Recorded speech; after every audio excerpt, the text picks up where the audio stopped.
우리가 볼 본문 말씀은 누가복음 18장 9절로 14절까지 말씀 되겠습니다. 누가복음 18장 9절로 14절까지 말씀입니다.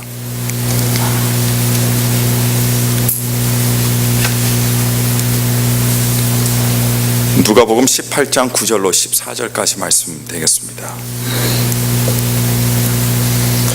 누가복음 18장 9절로 14절까지 말씀 다 찾으신 줄 믿고 제가 봉독해 드리겠습니다. 또 자기를 의롭다고 믿고 다른 사람을 멸시하는 자들에게 이 비유로 말씀하시되 두 사람이 기도하러 성전에 올라가니 하나는 바리새인이요 하나는 세리라. 바리새인은 서서 따로 기도하여 가로되 하나님이여 나는 다른 사람들 곧 토색, 불의, 간음을 하는 자들과 같지 아니하고 이 세리와도 같지 아니함을 감사하나이다. 나는 일해에 2번씩 금식하고 또 소득의 11조를 드리나이다 하고 세리는 멀리 서서 감히 눈을 들어 하늘을 우러러보지도 못하고 다만 가슴을 치며 가로되 하나님이여 불쌍히 여기옵소서 나는 죄인으로소이다 하였느니라. 내가 너에게 이르노니 이 사람이 저보다 의롭다 하심을 받고 집에 내려갔느니라. 무릇 자기를 높이는 자는 낮아지고 자기를 낮추는 자는 높아지리라 하시니라. 아멘. 언젠가 한번 예수님께서는 자신들이 의롭다라고 생각하는 사람들 앞에서 비유로 아주 중요한 영적인 진리를 가르치신 적이 있으십니다. 흔히 사람들은 이 이야기를 일컬어서 바리새인과 세리의 비유라는 제목을 붙이기도 하는데요, 이 비유의 제목이 바리새인과 세리의 비유라고 해서 예수님께서 계시던 시대 당시에 우리와 전혀 상관없는 그저 한 바리새인과 한 세리의 이야기로만 간주하는 것은 큰 실수가 될 것입니다. 왜냐하면 오늘 본문 말씀에 나타난 예수님의 비유는 바리새인과 세리 그 자체에 대한 이야기가 아니라 하나님을 향한 바리새인의 마음과 태도, 그리고 하나님을 향한 세리의 마음의 태도, 이 두 가지 전혀 다른 태도에 대해서, 상반된 태도에 대해서 이야기하고 있기 때문입니다.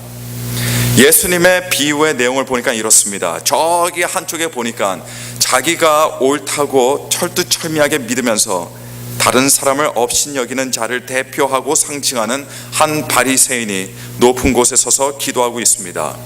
자, 이 사람은 겉보기에는 완벽해 보이고 언제나 자신이 남들보다 낫다고 생각하는 이 고상한 바리새인의 기도를 들어보니까 이렇습니다.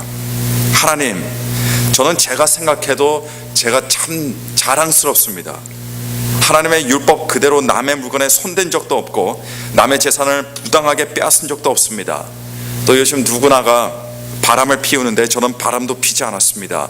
뿐만 아니라 한 주에 자그마치 2번씩이나 금식 기도를 하고 있고요, 내가 얻은 모든 것의 11조를 아주 철저하게 구분해서 하나님께 드리고 있습니다. 자, 이런 기도가 하나님께 드려지고 있을 때 같은 시간에 다른 한쪽에서는 한 세리가 하나님께 기도를 드리고 있습니다. 이 세리의 기도하는 모습을 보니까 이 사람 정말 불의하게 살았나 보다라는 생각이 들 정도로 그렇게 기도하는 모습조차도 굉장히 비참합니다. 이 세리는 기도하는데 어떻게 기도하냐면 감히 고개를 들지도 못한 채로 그저 울면서 눈물을 흘리면서 가슴을 계속 쳐대고 있는 겁니다. 그의 기도 내용도 들어보니까 별것 없습니다. 몇 마디 되지도 않습니다. 그 내용을 보니까 하나님, 이 죄인에게, 이 못난 자에게 자비를 베풀어 주옵소서, 이 말뿐입니다. 도대체 이 세리가 어떤 사람이었기에 눈을 들어 하늘을 쳐다보지도 못하면서 이런 기도를 드리는 것일까요? 그런데 세리의 직업에 대해서 알고 나면 그가 왜 그렇게밖에 기도하지 못했는지 우리는 대충 짐작할 수 있게 됩니다. 여러분, 세리는 어떤 사람입니까? 예수님께서 사시던 당시의 세리는 매국노로 간주되었습니다. 그래서 세리하면 이 사람은 매국노 하면 세리라는 이런 방식이 성립되고 있었습니다. 자신의 민족을 억압하고 자기의 나라를 힘으로 다스리는 이 로마국의 앞잡이가 되어서 세리들은 자기의 민족인 유대인들에게 세금을 징수해서 그것을 고스란히 로마에 갖다 바치는 그런 일을 맡았기 때문이었습니다. 세금이 거쳐지지 않으면 세리들이 책임을 져야 하기 때문에 세금을 내지 않거나 내지 못하는 사람들을 세리는 로마 당국에 고발을 하게 되어 있고요, 이렇게 고발이 된 사람들의 집에는 곧 조만간에 아주 짧은 시간에 로마 군사들이 들이닥쳐서 억지로라도 세금을 받아내게 되는 겁니다. 그런데 사람들이 세리를 싫어하는 또 다른 이유가 있는데요, 세리들이 세금을 걷어들이는 과정에서 대부분 부당하게 이익을 챙겼기 때문이었습니다. 로마의 앞잡이 노릇을 하는 것도 얄미운데 그나마 로마의 힘과 권력 안에서 세금을 자의적으로 징수해서 로마에 낸 세금 외에 나머지 돈은 자신이 가지니까 이것이 얼마나 지탄의 대상이 되겠습니까? 이런 이유로 세리는 물질적인 풍요로움을 누렸지만, 그러나 유대인 사회에서는 어떤 공적인 자리를 맡을 수가 없었을 뿐 아니라 유대인들 간의 재판이 이루어졌을 때는 그 재판소에서 그 어떤 증언도 못하도록 증인의 자격까지 아예 처음부터 박탈시켰습니다. 반면에 바리새인은 누굽니까? 예수님 당시에 옳은 것을 대변하는 사람, 맞는 것을 대변하는 사람, 종교적 원칙을 상징하는 그룹의 사람들이 이 바리새인들이었습니다.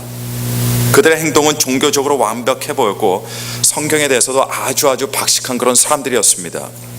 오늘 본문에 나오는 바리새인의 기도에는 이런 바리새인들의 특징들이 고스란히 드러나고 있습니다. 그래서 바리새인의 기도를 들어보면요, 누구나가 야, 이 사람 참 대단한 사람이구나 이런 생각이 들 뿐 아니라 오히려 이 기도를 듣는 사람들은 은근히 기까지 죽으면서 이 주눅드는 느낌을 받지 않을 수 없는 그런 정도입니다.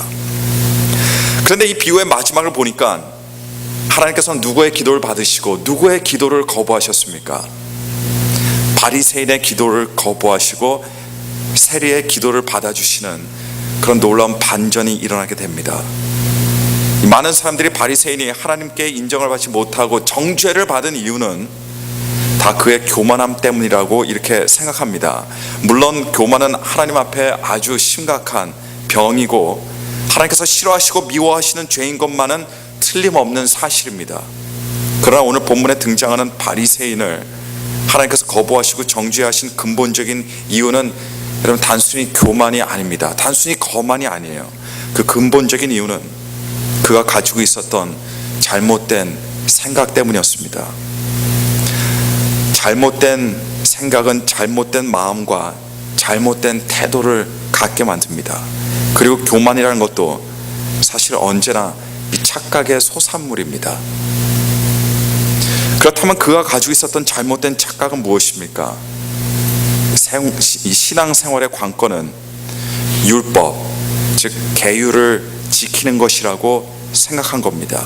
그리고 그의 교만이 바로 이런 잘못된 생각에서 다 기인된 겁니다. 그가 생각하기에 율법을 지키는 것이 곧 거룩하게 되는 길이고, 율법을 지키는 것이 하나님의 은혜를 얻는 방법이고, 율법을 지키는 것이 하나님께 나아가는 첩경으로 그렇게 생각한 겁니다. 사실 누구나 언제는 어느 때는 누구나 다 한 번씩은 바리새인이 되어본다고 저는 생각합니다. 저 또한 한때 이런 착각을 했던 적이 있습니다. 저도 모르게 신앙생활은 하나님의 계명을 지키는 것이 다이냐 그렇게 생각했던 때가 있었다는 겁니다. 그런데 율법에 대해서 이런 착각을 가지고 있다 보면 예외 없이 반드시 일어나는 현상이 있습니다. 바로 나라는 자아가 중요해집니다. 왜냐하면 율법을 지키는 것이 누굽니까? 나이기 때문입니다. 따라서 하나님의 은혜도 그렇고 하나님의 축복을 받을 수 있는 열쇠는 결국은 누가 가지고 있는 겁니까? 내가 가지고 있는 겁니다. 그래서 나라는 자아가 중요해지는 거예요. 그래서 바리새인의 기도를 살펴보더라도요, 비록 처음에는 이 바리새인이 하나님을 부르고 있지만 정작 그의 기도에는 하나님이 없습니다. 자기 자랑만 있습니다. 자기 찬양만 있습니다. 결국 그 기도 안에는 나밖에 없다는 이야기예요.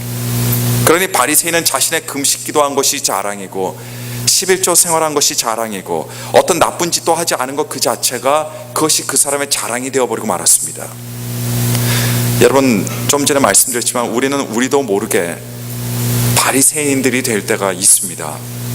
때로 우리는 그저 규칙을 지키고 명령을 따르고 해야 하는 것을 하고 반면에 하지 말아야 할 것을 하지 않는 것, 이것이 마치 신앙생활의 전부인 양, 그것이 거룩한 삶인 양 착각할 때가 있다는 겁니다. 그러다가 우리 주변에 나만큼 규정과 규칙을 지키지 못하는 사람들을 볼 때는 또는 내가 지키는 것을 다른 사람이 지키지 못하는 것을 볼 때는 우리는 그 사람을 굉장히 쉽게 판단하고 정죄를 하는 너무나 큰 오류를 범하고 마는 것입니다. 예수님께서는 이 땅에서 공생의 기간을 지내실 때 그 누구보다도 높은 도덕적인 윤리적인 기준을 가지고 계셨습니다. 바리새인들이나 예수님께서는 똑같이 하나님 앞에서 공의로운 삶과 이 거룩한 삶을 강조하셨지만, 그러나 예수님과는 달리 바리새인들은요, 율법주의 그리고 도덕주의자들로 전락해버리고 말았습니다.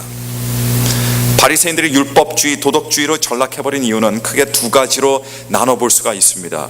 첫째로는 바리새인들은 율법이 어떤 기능을 하는지, 어떤 목적으로 주어졌는지 오해했기 때문이었습니다. 이 바리새인들에게 있어서 율법은 생명을 얻기 위한 그런 하나님의 선물이었습니다. 그래서 그들은 더 많이 그리고 더 온전히 율법을 지킬 때만이 더 풍성한 생명의 축복을 누릴 수 있게 될 것이라고 생각했습니다. 그래서 그들에게 있어서 율법은 거룩과 구원의 길이었던 겁니다. 그런데 만약 하나님께서 이런 이유로 율법을 처음부터 주셨다면 인류의 첫사람인 아담과 하와가 타락하던 때부터 애당초 하나님께서는 구세주를 보내시겠다는 약속을 하실 필요가 전혀 없으셨습니다. 왜입니까? 왜냐하면 율법으로 사람들이 구원받으면 되기 때문이에요. 또 설령 그들의 생각이 맞다 하더라도 그들은 심각한 문제에 당면할 수밖에 없습니다. 사람은 몇 가지 또는 수십 가지의 율법을 지킬 수 있을지 몰라도 여러분, 모든 율법을 다 지킬 수 없다는 것이 바로 문제입니다. 그리고 그 중에 한 가지 율법이라도 지키지 못한다면요, 예외 없이 그 사람은 그 율법을 어긴 죄인이 되어버리고 마는 겁니다. 언젠가 제 친구가 쓴 글을 읽은 적이 있습니다. 그 친구의 글 속에서 율법 속에 살아가는 사람들의 처절한 모습을 볼 수 있어서 잠깐 소개해드리겠습니다. 언젠가 순간포착 세상에 이런 일이라는 TV 프로그램에서 악어와 관련된 진귀한 영상을 보여준 일이 있었습니다. 동남아의 한 관광지에서 잘 훈련된 사육사가 악어 입을 크게 벌려놓고는 자신의 머리를 그 안으로 집어넣는 그런 아찔한 장면을 연출했습니다. 구경하는 모든 사람들이 숨을 죽이고 이 장면을 지켜보고 있는데 갑자기 이 악어가 제 입 안으로 굴러들어온 사육사의 머리를 부서뜨기라도 하려는 듯이 확 물어버린 것이 아닙니까? 다행히 사육사는 기적적으로 재빨리 달려온 동료들의 도움으로 그 강력한 악어의 이빨에서 구사의 일생으로 벗어날 수 있었습니다.